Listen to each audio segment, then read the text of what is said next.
네, 그래서 오늘 참 중요한 시간인 것 같습니다. 지금 빌라델비아 교회. 제가 빌라델비아 교회를 조금 워낙 일곱 교회도 성경 66권의 핵심적인 내용이기도 하고 또 특별히 빌라델비아 교회가 오늘날 우리 성도들과 가장 어떻게 보면 좀 직접적인 가장 우리가 많이 묵상하고 또 생활 속에 반영하고 실천하고 적용해야 될 분야가 많기 때문에 굉장히 제가 지금 단어 하나하나마다 좀 상세하게 이번 주에도 사실 지난 한 주간 상당히 많은 고민을 했습니다. 권면과 남은 부분 약속을 이번 주에 다 할까 아니면 나눠서 할까 하다가 보니까 결국은 뭐 오늘 이 하기 직전까지 그냥 이 권면의 부분이 너무 많이 늘어나는 바람에 결국은 새 예루살렘 이름은 다음 주로 넘겨야 할 것 같고 오늘 하여튼 목표는 권면을 다 해보는 겁니다. 네. 자, 오늘 이제 빌라델비아 교회 권면의 말씀입니다. 권면의 말씀이 굉장히 짧습니다. 다른 이 전체 일곱 교회 중에 보면 굉장히 간단하게 짧은 문장으로 되어 있는데 짧은 문장으로 되어 있지만 내용이 상당히 어렵습니다. 이 부분이 어떻게 보면 굉장히 신학적으로도 논쟁이 많이 되는 요소의 분야들이 오늘 우리 나누신 걸 봐도 그동안 우리가 알아왔던 또 설교로 아니면 말씀으로 전해 들어왔던 내용들과 오늘 지금 본문 말씀에 이야기하고 있는 요한계시록 3장 11절의 말씀과는 조금 이 갭이 있는 차이가 있는 부분들이 있습니다. 그런데도 불구하고 무엇이 차이인지 저희들이 잘 알지 못합니다. 인지하지 못하기 때문에 그래서 오늘은 좀 이 원문에 헬라어 원문에 좀 가까운 좀 어렵게 힘들겠지만 좀 그러한 부분을 조금 나누어 보려고 합니다. 일단 먼저 제가 지난주에 숙제를 내드린 것처럼 우리가 권면의 말씀이니까 무엇을 하라 아니면 혹은 하지 마라 라고 이렇게 한마디로 하실 거 아니에요. 그죠? 여러 가지가 될 수 있겠지만 과연 빌라델비아 교회에 주시는 권면의 말씀은 무엇을 하라는 것일까? 그게 한번 표시를 해보시기 바랍니다. 그러니까 한 개의 동사입니다. 무엇을 하라. 뭐 기도하라 아니면 뭐 열심히 사랑하라라든지 이런 것처럼 동사 하나를 찾아봅니다. 이것이 과연 어떤 동사가 지금 예수님께서 빌라델비아 교회 교인들에게 이 권면하고 있는 말씀, 즉 핵심 키워드 동사는 무엇일까를 한번 표시해 보시기 바랍니다. 요한계시록 3장 11절입니다. 내가 속히 오리니 내가 가진 것을 굳게 잡아 아무도 내 면류관을 빼앗지 못하게 하라. 아멘. 자, 키워드 권면의 말씀 핵심은 무엇입니까?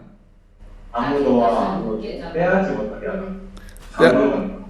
빼앗지 못하게 하라 라고 대부분의 성도들이 많이 생각을 합니다. 왜냐하면 지금 한글 번역을 그렇게 해놓았기 때문에 그렇습니다. 한글 번역을 보면 당연히 이 말씀을 보고 우리가 이해를 하면 면류관을 빼앗지 못하게 하라가 핵심입니다. 왜냐하면 이것이 마지막 명령문으로 되어 있기 때문에 자, 이러한 데서 우리가 성경의 왜곡이 되기 시작합니다. 뜻을. 과연 이게 우리가 무엇을 지금 빌라델비아 교회 성도들에게 하시는 말씀입니까? 면류관을 빼앗지 못하게 하라고 하는 것이 과연 말씀일까? 핵심의 말씀입니까? 아니면 다른 말씀일까? 라는 것을 우리가 유념해서 보아야 합니다. 제가 이 헬라어 원문 제가 최근에 좀 여러분들 공유해 드린 적이 있는데 제가 화면을 잠깐 공유하겠습니다. 약간 어렵지만 쉬운 내용은 아니긴 한데 잠깐 제가 영어로 다 표시를 해놨기 때문에 한번 그냥 어떻게 우리가 헬라어 원어를 이해해야 되는지 그 방법론에 대해서 잠깐 설명을 좀 드리겠습니다. 여러분들 알아보기 쉽게 일단 그 헬라어 위에다가 영어로 표시를 해놨습니다. 그래서 헬라어를 굳이 안 보더라도 헬라어에 해당하는 이 영어가 어떻게 지금 구조가 되어 있는지를 문장 구조를 좀 이해하는 것이 필요합니다. 자, 보시는 것처럼 간단하게 지금 기호가 이렇게 막 이 십자가 같은 기호, 뭐 옆으로 왼쪽으로 기운 기호 이런 것들이 나오는데 간단하게 좀 설명을 드릴게요. 여기 십자가처럼 이렇게 생겼죠. 십자가처럼 생겼는데 이것이 이제 문장의 기본 구조입니다. 그래서 앞에 나오는 것이 주어입니다. 그래서 주어가 지금 I, 영어 I, 나라고 하는 건데 실제로 헬라어 원문에는 없습니다. 그러니까 헬라어 원문에 없는 단어는 갈로를 해놓습니다. 저희가 갈로를. 그래서 뜻을 이해하는 여기는 I라고 하는 주어가 필요한 것이에요. 그런데 실제 헬라어 원문에는 I라고 하는 나라고 하는 헬라어 원문 단어는 없습니다. 왜냐하면 헬라어는 동사가 주어를 포함하는 경우가 많습니다. 동사를 보면 거기 주어가 뭔지 알 수 있어요. 우리나라처럼 나는이라는 표현을 쓰지 않아도 그냥 동사만 봐도 거기 주어가 뭔구나 하는 걸 알 수 있기 때문에 그래요. 그래서 여기에 보면 붉은색으로 표시되어 있는 것은 동사입니다. 이 문장에. 그래서 요 짝대기를 그려놓은 거에 첫 번째는 주어, 그 다음에는 동사입니다. 동사인 경우에 이렇게 십자가와 같은 이런 기본적인 베이스라인을 만든 다음에 요 밑에는 왼쪽으로 기울어진 이런 기호가 있죠. 전부 다 여기에도 있고 제일 오른쪽 밑에도 보면 있잖아요. 요 왼쪽으로 기울어 있는 요 표시는 뭔가 하면 여기에 포함되어 있는 단어는 바로 위에 있는 단어를 수식하는 겁니다. 그러니까 여기에 마지막에 있는 게 뭐냐면 바로 아까 여러분이 나눈 스테파논이라고 하는 단어예요. 멸류관이라고 하는 단어입니다. 근데 이 멸류관이 이제 누구의 멸류관입니까? 밑에 나오는 수, your crown. 그러니까 너의 멸류관이에요. 그래서 너라고 하는 것이 멸류관을 수식하죠. 그래서 이렇게 분석을 합니다. 그래서 밑에다가 수라고 하는 이 인칭 대명사, 2인칭 인칭 대명사가 요 밑에서 이렇게 수식하고 있는 구조를 가지고 있습니다. 자, 이렇게 표시하는 것이고, 그리고 여기도 마찬가지죠. 두 번째도 보면 주어 you가 있고 동사가 있고, 그리고 동사 뒤에 보면 십자가가 아니고 위로 이렇게 블락이 돼 있죠. 짝대기가 밑에까지 안 걸치고 위에만 있는 것은 바로 앞에 나와 있는 동사의 목적어를 의미합니다.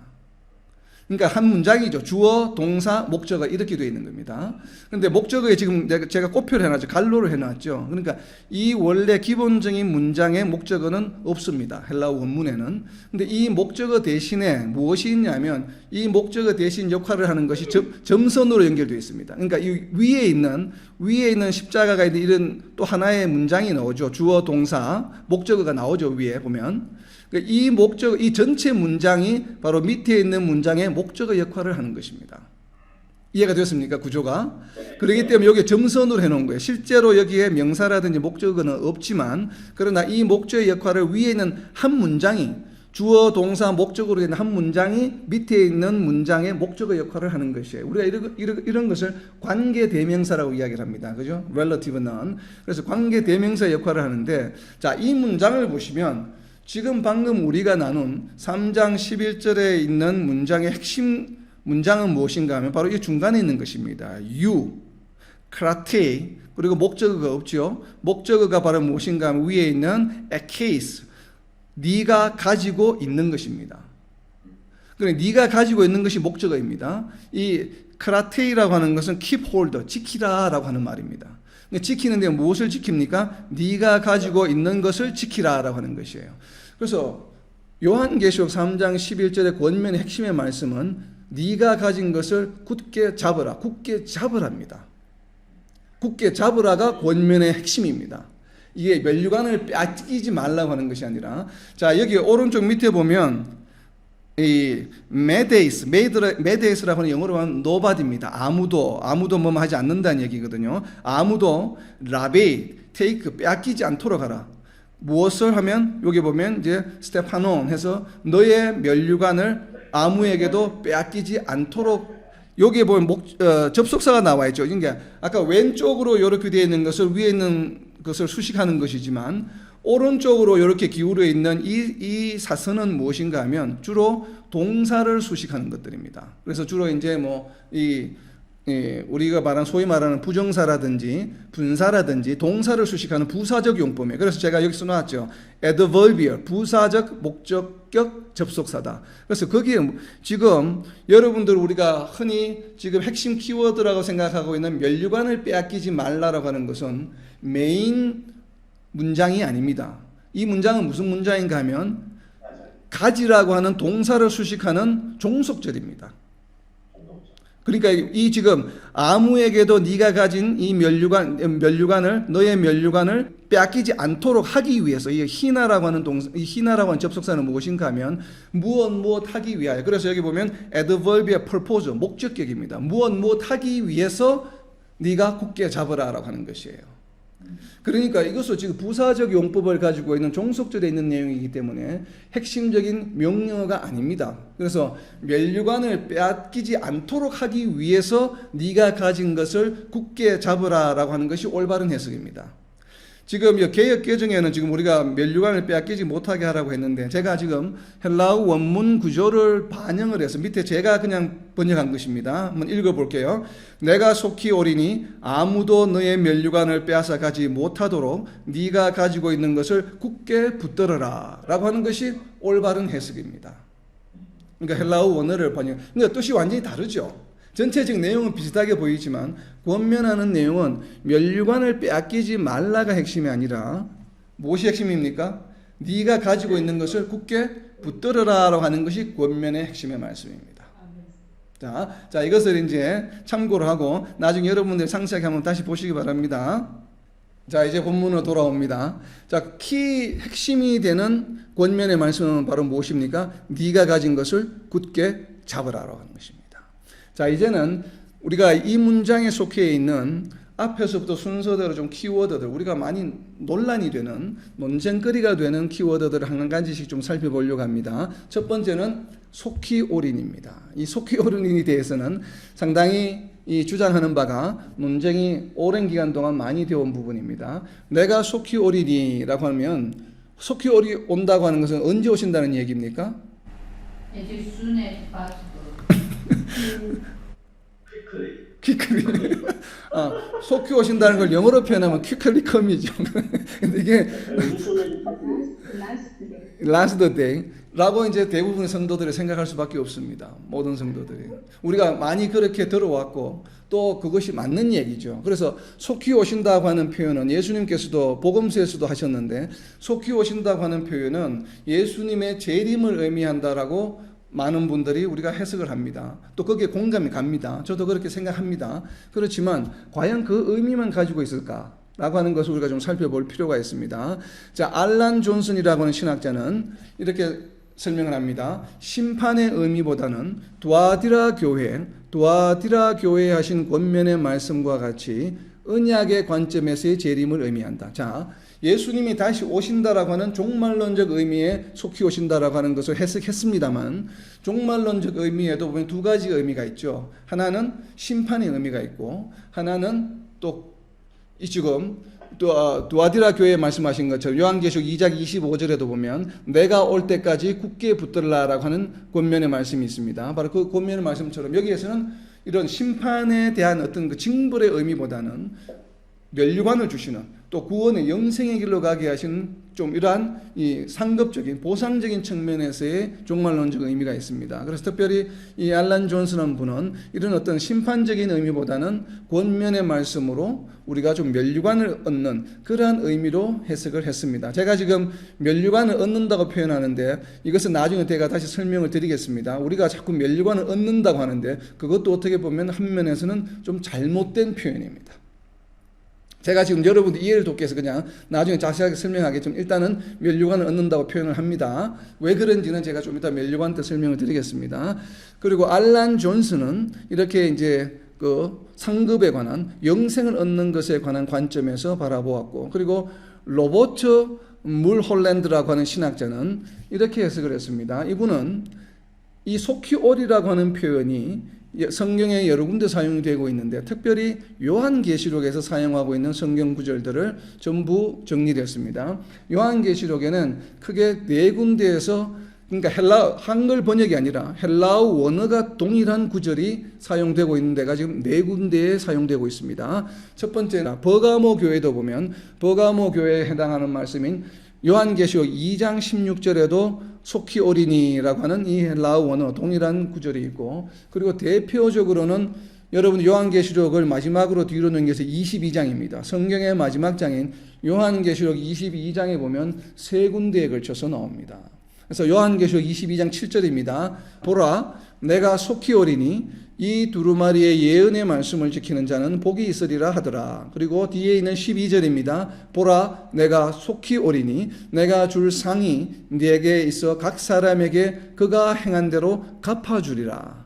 20절입니다. 이것들을 정언하신 이가 이르시되 내가 진실로 속히 오리라 하시거늘 아멘 주 예수여 오시옵소서. 어떻게 보면 성경의 마지막 구절이 바로 진실로 속히 오리라 라고 하는 표현이 사용되고 있습니다. 어떻게 보면 성경 66권의 결론에 해당하는 구절입니다. 이 부분이. 자, 내가 속히 오리라고 하는 이 요한계시록 22장의 표현을 보게 되면 재림하시는 예수님이심을 우리는 명확하게 알 수 있습니다.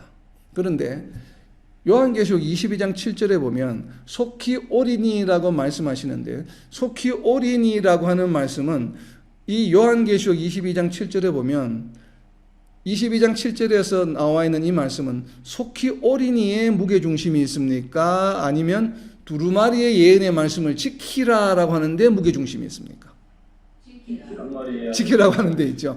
그래서 지금 22장에서 계속 반복하게 돼 있죠. 그래서 마지막에 나와 있는 20장에는 이것들을 정언하신 이가 이르시되 내가 진실로 속히 오리라 라고 할 때는 무슨 어디에 무게중심이 있습니까? 속히 오리라의 무게중심이 있죠. 그래서 아멘 주 예수여 오시옵소서, 오시는 것에, 속히 오는 것에 무게중심이 하이라이트가 초점이 맞춰져 있습니다. 그러나 앞에 나와 있는 7절에서는 속히 오는데 하시고자 하는 핵심의 말씀은 무엇인가 하면 예언의 말씀을 지키라 라고 하는 것이에요. 그리고 이어지는 12절은 역시나 보라 내가 속히 오리니 하시는데 무엇에 포커스가 있습니까? 내가 줄 상이 내게 있어 각 사람에게 그가 행한 대로 갚아주리라. 너희가 행한 대로 내가 갚아주겠다라고 하는 것에 무게중심이 있습니다. 그리고 마지막에는 속히 오리라고 하는 것에 무게중심이 있습니다. 그런 것처럼 다시 요한계시록 3장 11절에 오게 되면 내가 속히 오리니, 여기에서도 속히 오리니라고 하는 말씀보다는 속히 오기 때문에 무엇을 하라는 얘기예요? 네가 가진 것을 굳게 잡으라고 하는 것이에요. 그래서 굳게 잡으라고 하는 것이 지금 권면의 가장 핵심되는 명령어입니다.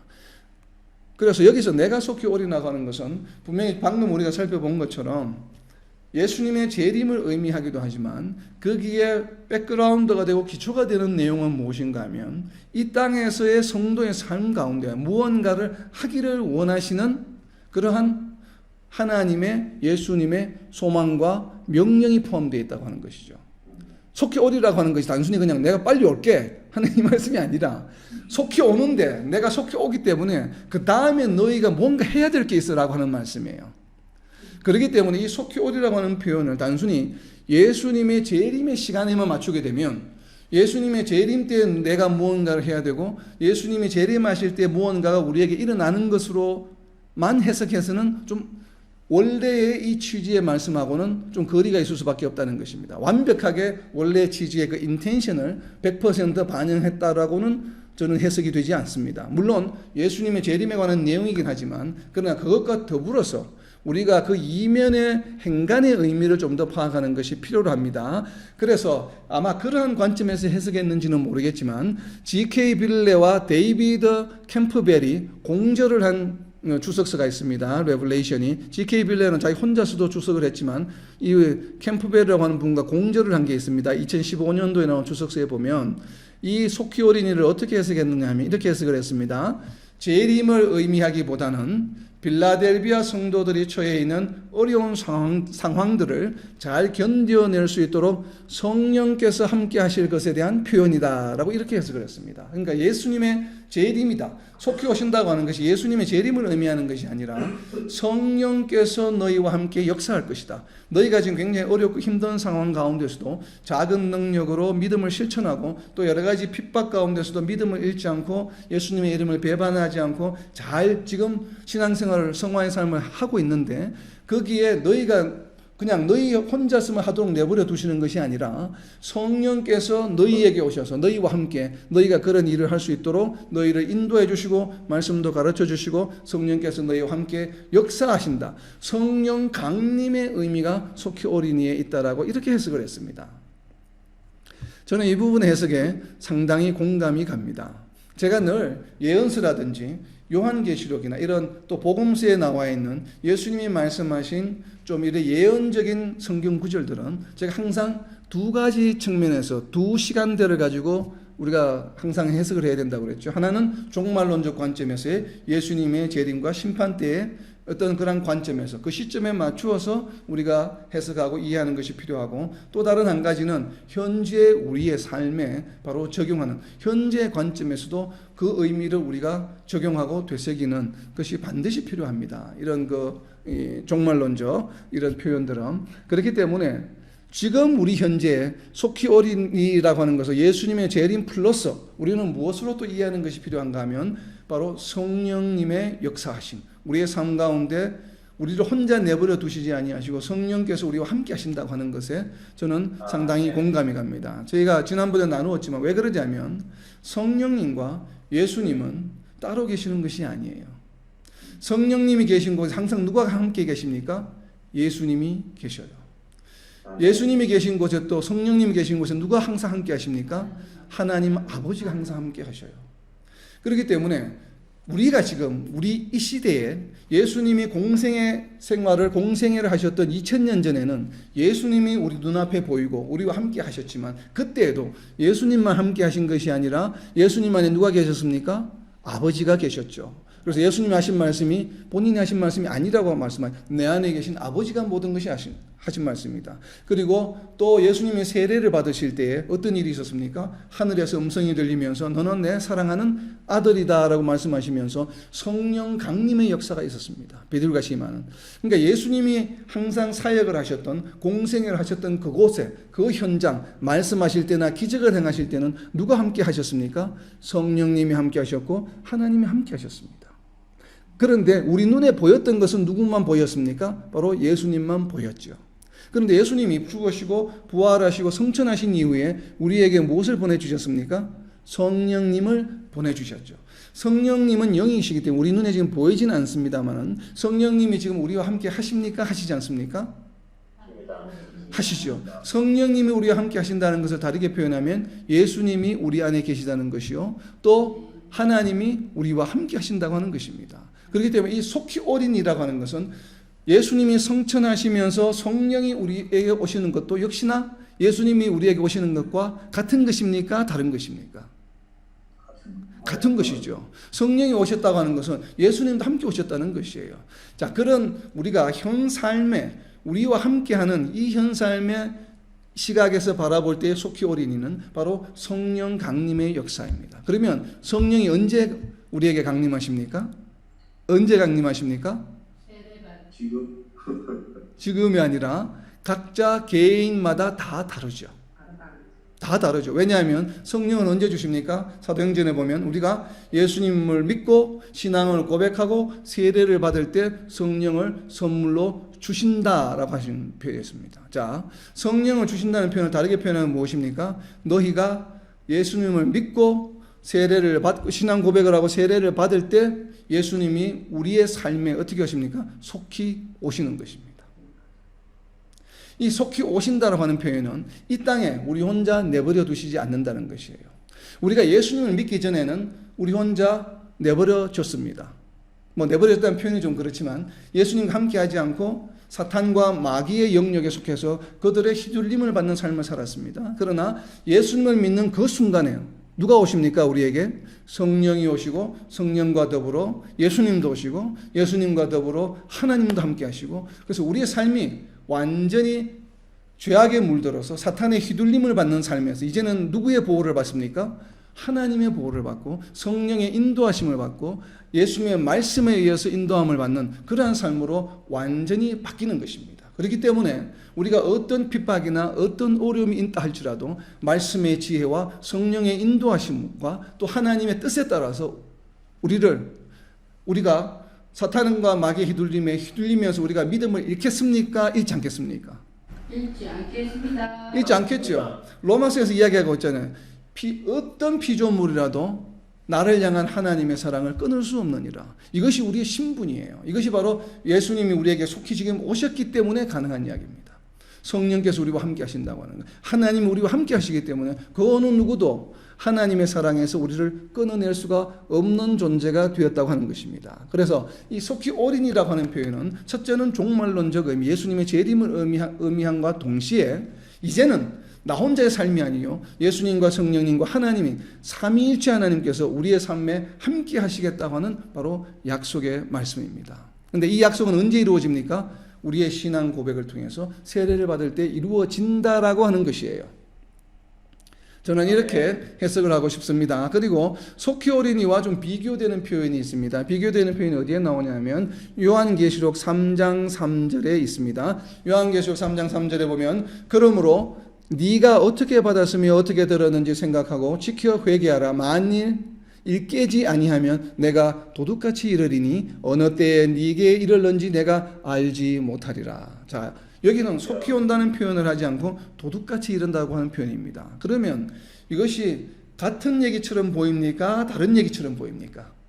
속히 어린이와 도둑같이 이른다고 하는 것은 같은 얘기죠. 같은 얘기처럼 보이죠. 예수님의 재림이라고 하는 입장에서 본다면 같은 이야기입니다. 근데 방금 제가 이야기한 것처럼 이 땅에서 우리가 무언가를 해야 된다라고 하는 측면에서 보면 도둑같이 이른다라고 하는 것은 심판적인 의미가 좀 강합니다. 권면의 말씀이라기보다는, 그래서 이 말씀은 4대 교회 형벌에 해당하는 말씀입니다. 왜냐하면 징벌에 해당하는 말씀이기 때문에 심판에 가까운, 그러니까 심판의 뉘앙스를 가지는 의미에서 언제 올지 모르니까 조심해, 빨리 회개하고 돌아오라, 이런 의미거든요. 그러니까 속히 너희의 삶이 변화되라고 하는 의미죠. 속히 변화되라는 의미고, 그러나 지금 빌라델비아 교회에 지금 하시는 말씀, 내가 속히 오리니라 하는 것은 징벌의 의미가 아니죠.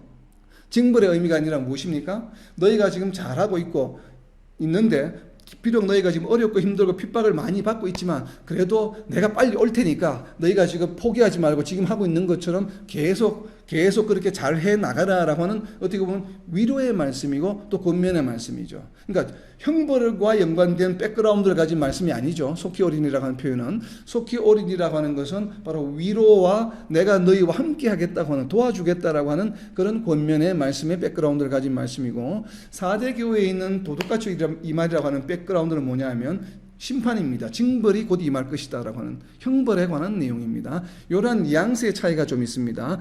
그렇지만 두 가지 의미는 다 무엇입니까? 속히 너희가 무언가를 해야 된다고 하는 것이죠. 빌라델비아 교회는 어떤 행동이 바뀌는 것이 아니라 지금까지 잘 해온 것을 계속해서 연장해서 잘하라는 얘기고, 4대 교회는 지금까지 잘못해온 것을 바꾸라고 하는 그런 의미입니다. 그렇기 때문에 도둑같이 임한다라는 표현을 쓴 것입니다. 이러한 표현의 뉘앙스의 차이가 좀 있다고 하는 것, 결국은 빌라델비아 교회 하시는 말씀 속히 오리라고 하는 것은 이 땅에서 여러 핍박에도 굴하지 말고 너희가 지금까지 해온 것처럼 천국의 삶을 잘 유지하라고 하는 것에 방점이 바로 있습니다. 바로 이렇게 제가 해석을 하는 이유는 이어지는 내용과 연관성이 있기 때문에 그렇습니다. 자, 그 다음 키워드를 살펴봅니다. 굳게 잡으라라고 하는 표현인데, 이 굳게 잡으라고 하는 것은 단순히 무언가를 내가 이렇게 안 잡고 있다가 갑자기 이렇게 뭔가 새로운 것을 이렇게 굳게 잡는 것을 의미하는 것이 아니에요. 우리가 보통 굳게 잡으라고 하면 안 잡고 있다가 이렇게 있다가 잡으라고 하는 얘기잖아요.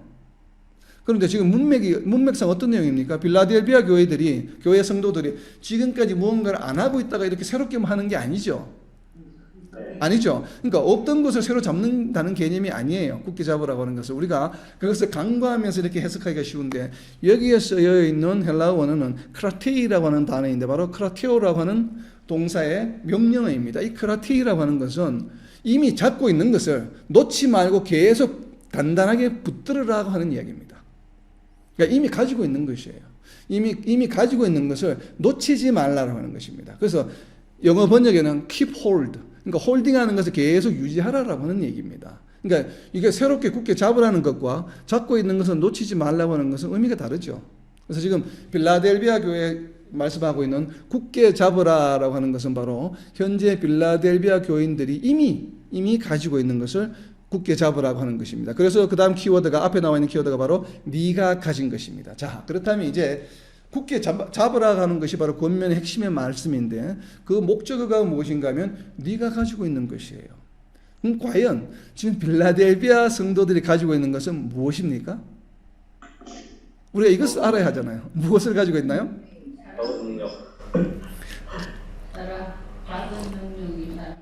지금 빌라델비아 교회의 핵심은 무엇인가 하면, 앞에 이제 5교회 나오고 지금 6번째 교회인데, 6번째, 7번째 교회는 이 땅에 있는 성도의 삶을 대비한 것이라고 이야기했죠. 바로 빌라델비아 교회는 천국과 같은 삶을 살아가고 있는 성도들에 대한 어떻게 보면 완벽한 이 땅에서의 성도의 삶, 이상형입니다. 바람직한 성도의 삶을 지금 우리에게 말씀에 설명해 주시고 있는 것이에요.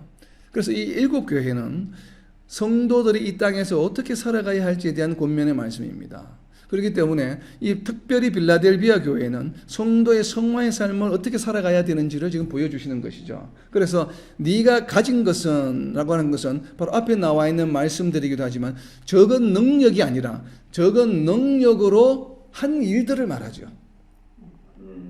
그러니까 성도들이 가지고 있는 적은 능력만 꽉 붙들고 있으면 그게 되겠습니까? 적은 능력을 가지고 무언가를 지금 하고 있는 것을, 너희가 지금 진행하고 있는 것을 놓치지 말고 계속 붙들라고 하는 것은, 너희가 적은 능력을 가지고 행하고 있는 일들을 멈추지 말고, 혹은 다른 길로 가지 말고 지금 해왔던 대로 계속해서 유지하라라고 하는 얘기입니다. 그렇다면 과연 그런 일들은 어떤 일인가 하면 바로 그 일들 때문에 천국 문이 너희에게 열려 있다라고 하는 것이에요. 그런데 이 적은 능력으로 할 수 있는 일의 그 시작은 무엇이었는가 하면 바로 믿음입니다. 믿음. 우리가 믿음이 있었기 때문에 할 수 있었던 일들이에요. 이것을 가장 잘 나타내주는 성경 구절이 어떤 성경 구절이라고 이야기를 했습니까? 바로 데살로니가전서 1장 3절 말씀입니다. 표시를 해보시기 바랍니다. 지금 빌라델비아 성도들이 가지고 있는 것이 무엇인지 표시를 해보시기 바랍니다. 데살로니가전서 1장 3절입니다. 너희의 믿음의 역사와 사랑의 수고와 우리 주 예수 그리스도에 대한 소망의 인내를 우리 하나님 아버지 앞에서 끊임없이 기억하니. 아멘. 바로 적은 능력으로 행했던 일들입니다. 예수님께서 말씀하셨던 5가지죠. 굶주리고 목마른 자에게 음식을 나눠주고 병든 자를 돌보아주고, 그리고 억울한 일을 당한 자에게 어떻게 합니까? 감옥에 간 자들을 이야기를 들어주고, 그리고 가난한 자를 도와주는 이러한 일들을 할 수 있었던 그 근본 원인은, 동기는, 그 힘은 어디에서 나오냐 하면 바로 믿음입니다. 예수님에 대한 믿음이 있기 때문에 할 수 있는 일들입니다. 그래서 그것을 무엇이라고 바울 사도는 표현하고 있습니까? 데살로니가전서 1장 3절에서 믿음의 역사라고 이야기하고 있는 겁니다. 믿음 때문에, 믿음에 의해서 행하는 일들. 그리고 두 번째는 무엇입니까? 사랑의 수고입니다. 그리고 세 번째는 이 핍박을 참고 낼 수 있는 것은 무엇 때문에 그렇습니까? 소망이 있기 때문에. 그래서 소망의 인내입니다. 지금 빌라델비아 교인들이 지금 현재 하고 있는, 적은 능력으로 하고 있는 것을 다르게 표현하면 바로 믿음의 역사와 사랑의 수고와 소망의 인내입니다. 이것을 놓지 말고 굳게 잡으라라고 하는 것입니다. 이것이 바로 작은 능력으로도 할 수 있는 일들입니다. 이 일들 때문에. 그래서 무엇이라고 표현합니까? 너희들에게 이미 천국 문이 열려 있다라고 하는 것이에요. 천국 문을 열어줄 것이다가 아니에요. 내가 너에게 이미 천국 문을 주었다라고 표현합니다. 이것이 오늘날 우리 모든 성도들을 향한 예수님의 명령이요 말씀입니다. 그래서 우리가 정말 교회의 지표로 간다면, 성도의 지표로 간다면, 저는 좀 이 데살로니가전서 1장 3절의 말씀을 항상 좀 권면을 드리고 싶습니다. 그래서 성도의 지표는 3가지입니다. 믿음의 역사, 사랑의 수고, 소망의 인내입니다. 이것이 우리 삶 속에 실천이 되어야 된다고 하는 것이죠.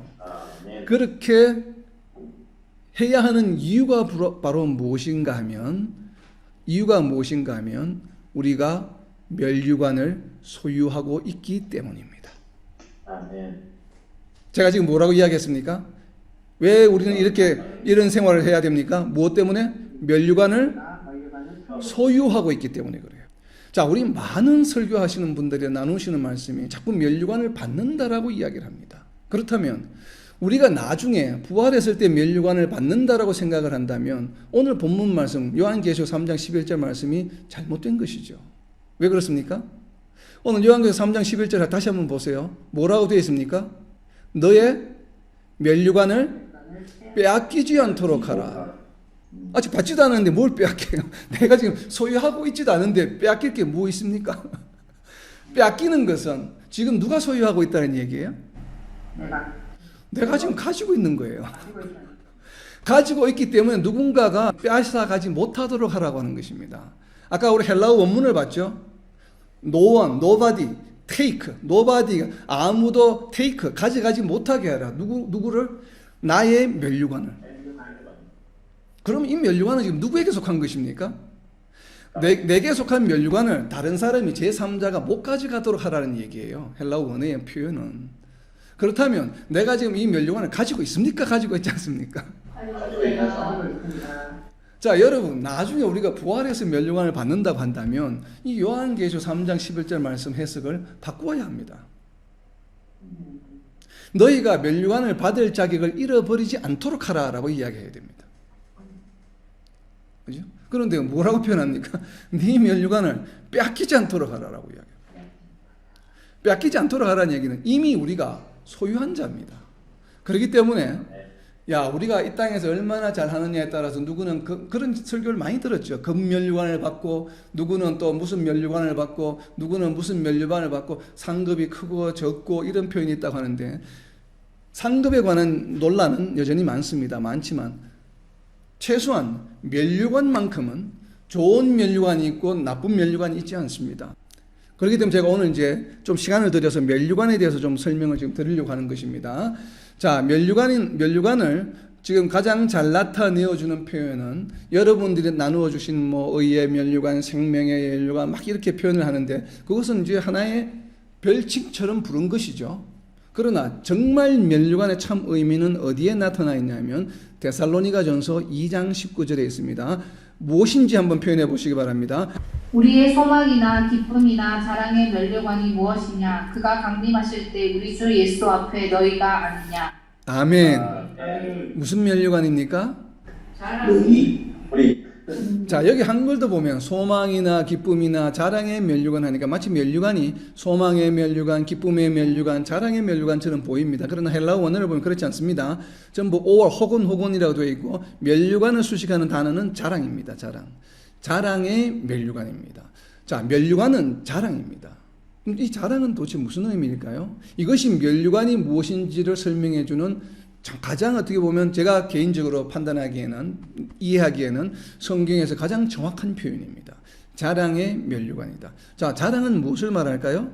자랑은 무엇입니까? 그러니까 한글로 자랑을 해놓으니까 이 도대체 자랑이 뭐지? 면류관. 야, 내 지금 금면류관 써서 누구 앞에 가서 자랑하는 겁니까? 그러다 보니까 해석이 어떻게 되냐면 누구는 금면류관을 쓰고 누구는 월계수 면류관을 쓰고 나는 우리 자랑거리야. 그러니까 우리가 어떻게 한 것에 따라서 내가 받은 상급이 달라. 그래서 나는 이게 면류관을 자랑할 거야. 이렇게 해석이 되는 것이에요. 왜냐하면 자랑의 면류관이라고 이야기를 하니까. 그런데 이 자랑이라고 하는 단어 헬라어 원어는 무엇인가 하면 카우케이세오스라고 하는 단어입니다. 카우케이세오스라고 하는 단어는 이 카우케이시스라고 하는 명사의 소유격입니다. 근데 케이시스라고 하는 이 단어의 뜻이 무엇인가 하면 영어로 번역하면 이런 것입니다. 잘 들어보세요. 영어로 번역하면 이런 것입니다. Act of glorying. act는 행동을 말하죠. Act of glorying. 그러니까 glorify 하는 거. glorying. 영광을 돌리는 행위를 말합니다. 그러니까 영광을 돌리는 행위가 뭐야? 자랑하는. 그럼 자랑하는 대상이 무엇이겠습니까? 우리가 표현하면 하나님을 자랑하는 것이죠. 하나님의 임재를 드러내는 것을 말합니다. Act of glorying. glorying은 누구를 영화스럽게 하는 겁니까? 하나님을 영화스럽게 하는 것이에요. 그래서 이 단어 카우케이시스라고 하는 것은 하나님을 영화롭게 하는 행위를 말합니다. 그것이 바로 무엇이라고요? 면류관이라고 하는 것입니다. 왜 면류관이 그럼 하나님을 영화롭게 하는 것일까요? 하나님을 영화롭게 한다는 것을 우리가 무엇으로 이해했습니까? 하나님의 임재를 드러내는 것이라고 그랬죠. 우리가 하나님께 영광을 돌린다고 하는 표현은 하나님이 나와 함께 하셨다. 그래, 하나님 때문에 내가 이렇게 되었다. 내 뒤에는 하나님이 계신다. 내가 이룬 일 모든 일에. 그래서 하나님이 계심을, 하나님이 임재하심을, 우리 삶 속에 역사하심을 다른 사람에게 전하는 것을 하나님께 영광을 돌린다라고 하는 표현을 합니다. 바로 이것이 act of glory입니다. 이것이 카우케이시스, 자랑의 면류관. 그러니까 면류관을 딱 보게 되면 하나님이 하셨구나.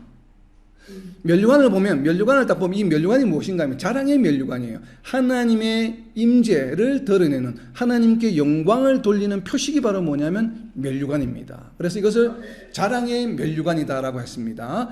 그런데 이 자랑의 면류관이 무엇이냐면 그가 강림하실 때 우리 주 예수 앞에 너희가 아니냐. 이게 무슨 말이에요? 예수님이 강림하실 때 예수님 앞에 서 있는 자들이 바로 자랑의 면류관이라고 하는 것이에요. 그 자랑의 면류관은 결국 무엇입니까? 성도들이죠. 아멘. 다르게 표현하면 하나님의 임재를 드러낸 결과물입니다. 그죠? 하나님의 임재를 드러낸 결과물이 무엇입니까? 복음을 전한 결과물이에요. 우리가 누군가로부터 복음을 전해 받았습니다. 그래서 저희가 성도가 되었죠. 성도가 되었기 때문에 나중에 예수님이 임하실 때 예수님 앞에 설 수 있게 되죠. 물론 여기는 백보자 심판을 의미하는 것이 아니라 영원한 천국의 예수님과 함께 한다는 의미입니다. 자, 그렇게 된다는 것은 복음을 전한 하나님의 임재를, 하나님께 영광을 돌리는 일을 한 결과로 나타난 것이 바로 무엇인가 하면 그 영광, 하나님 임재를 본 사람들의 믿음이 생겼다고 하는 것. 하나님을 인정하고 믿게 된 것. 예수님을 믿고 인정하게 되고 사람이 변화되어서 성도가 되었다고 하는 결과물입니다. 그래서 면류관은 무엇인가 하면 복음의 결과물입니다. 여러분. 아멘. 내가 성화의 삶을 살아가는 결과물이 아니에요. 그것은 정말 장로교적 신앙에 반한다는 얘기입니다. 우리는 행위로 구원받지 않습니다. 근데 만약에 면류관이 그거라고 이야기한다고 한다면 행위로 구원받는다는 얘기예요. 다르게 표현하면 우리는 그렇지 않아요. 우리는 예수님을 믿음으로 이미 면류관을 받은 자들입니까? 받지 않은 자들입니까? 받은 자들이고 성도 자신이 면류관입니다. 왜? 하나님께 영광을 돌리는 것의 증거물입니다. 간증이요. 우리가 바로 간증이라고 하는 것이죠. 복음의 결과물의 간증을 다르게 표현한 것이 자랑의 면류관이다라고 하는 것입니다. 정말 제가 이렇게 해석하는 것이 맞는 것인지 아닌지를 빌립보서 4장 1절에 그렇게 설명이 되어 있습니다. 명확하게. 무엇인지 한번 표시해 보시기 바랍니다. 빌립보서 4장 1절에 제가 방금 설명한 내용이 맞는지 안 맞는지 확인됩니다. 빌립보서 4장 1절입니다. 그러므로 나의 사랑하고 사모하는 형제들, 나의 기쁨이요 면류관이 사랑하는 자들아, 이와 같이 주 안에 서라. 아멘. 네. 면류관이 누굽니까? 바울 사도에게. 바울에게서의 면류관은 누굽니까? 빌립보 성도들이에요. 사랑하는 자들아, 나의 형제들아, 사모하는 형제들아, 나의 기쁨이요 면류관이요. 면류관이 우리의 성화의 삶의 결과물입니까? 아니죠. 전혀 아니죠. 무슨 결과물입니까? 바울 사도가 복음을 전가한 결과물입니다. 빌립보 성도들이 면류관입니다. 여러분들은 우리가 이미 면류관을 소유하고 있다는 것을 잊어서는 안 됩니다. 하나님의 임재를 드러내는 복음을 전한 결과가 바로 면류관입니다. 그렇기 때문에 면류관에는 등급이 있는 것이 아닙니다. 여러분이나 저의 믿음에 복음의 결과에 등급이 있습니까? 누구는 구원을 반만 받고 누구는 구원을 3분의 1만 받고 누구는 구원을 다 받고 그렇습니까? 그런 거 없어요. 구원을 받느냐 받지 못하느냐 두 가지밖에 없습니다. 구원을 받았느냐 받지 못하느냐입니다. 그럼 면류관도 무엇입니까? 면류관이 있느냐 없느냐, 면류관을 소유하고 있느냐 소유하고 있지 않느냐의 차이밖에 없습니다. 그렇기 때문에 어떠한 면류관의 종류도 존재할 수가 없습니다. 우리가 지금까지 이해한 바로는. 그렇기 때문에 우리가 성화의 삶을 잘 살고 헌금 많이 하면 뭐 좋은 면류관을 받는다? 이거 굉장히 위험한 해석입니다. 우리가 제가 단정을 할 수 없지만 하여튼 저는 개인적으로 굉장히 위험한 해석이라고 생각을 합니다. 자, 그렇다면 면류관 중에 또 다른 면류관이 있긴 합니다. 제가 방금 말씀드린 이런 면류관이 아닌 또 다른 면류관도 하나 있습니다. 그 면류관이 어디에 나오냐면 요한계시, 어떤 면류관인지 여러분 한번 맞춰보시기 바랍니다. 요한계시록 6장 2절에 나오는 면류관입니다. 요한계시록 6장 2절입니다. 이에 내가 보니 흰 말이 있는데 한 자가 활을 가졌고 면류관을 받고 나아가서 이기고 또 이기더라 하더라. 아멘. 이건 무슨 면류관입니까? 이거는 안 좋은 거죠. 안 좋은 건데 소위 말하는 이제 짜가죠. 짝퉁이죠. 짝퉁 면류관은 존재합니다. 우리가 면류관의 등급은 없지만 금 면류관, 무슨 월계수 면류관 이런 등급은 없지만 짝퉁 면류관은 있습니다. 이 지금 요한계시 6장 2절에 나온 흰말을 탄 자가 누굽니까? 바로 거짓 선지자입니다. 딱 보니까 면류관을 소유한 자처럼 보여요. 그래서 면류관을 쓰고 있다고 지금 표현하는 겁니다. 근데 면류관을 쓰고 나가서 누구한테 이기려고 합니까? 세상을 성도들을 이기려고 합니다. 그렇다면 이 사람은 온전한 성도, 온전한 면류관을 가진 자가 아니죠. 면류관을 쓰긴 썼는데 그 면류관이 무슨 면류관이냐는 얘기예요? 가짜 면류관입니다. 바로 거짓 선지자를 나타냅니다. 그러니까 면류관에는 두 종류가 있습니다. 짝퉁과 진품. 짝퉁과 진품은 존재할지라도 면류관의 등급은 존재하지 않습니다. 여러분. 저는 개인적으로 그렇게 생각합니다. 그렇게 이해를 하고 있습니다. 그렇기 때문에 이 면류관을 받고 해서 요한계시 6장 2절에서는 짝퉁 면류관, 즉 거짓 선지자를 나타내는 것입니다. 자, 그런데 성경을 읽다가 보면 분명히 또 우리에게 혼돈을 주는 것이 있는데 요한계시록 14장 14절입니다. 제가 읽겠습니다. 요한계시록 14장 14절에 보면 어떤 면류관이 나오는지 한번 표시를 해보시기 바랍니다. 요한계시록 14장 14절입니다. 또 내가 보니 흰 구름이 있고 구름 위에 인자와 같은 이가 앉으셨는데 그 머리에는 금면류관이 있고 그 손에는 예리한 낫을 가졌더라. 무슨 면류관입니까? 금면류관이에요. 그러다 보니까 면류관의 종류가 보이는 겁니다. 그냥 야, 금면류관도 있고 그냥 면류관도 있네. 그런데 잘 보십시오. 쓰고 있는 사람이 다릅니다. 성도가 쓰고 있는 게 아니에요. 누가 쓰고 있습니까? 자, 금면류관을 쓰신다고 이렇게 주장하시는 분들은 그건 예수님이 쓰시는 금면류관이에요. 성도가 쓰는 면류관이 아니라. 그래서 물론 면류관은 전 차이가 없다고 봅니다. 이제 예수님을 쓰고 계시기 때문에 금면류관이라고 표현한 것이라고 저는 생각을 합니다. 비유적인 표현으로. 그래서 금면류관, 예수님을 상징하기 위해서 지금 금면류관이라는 표현을 쓴 것으로 이해를 합니다.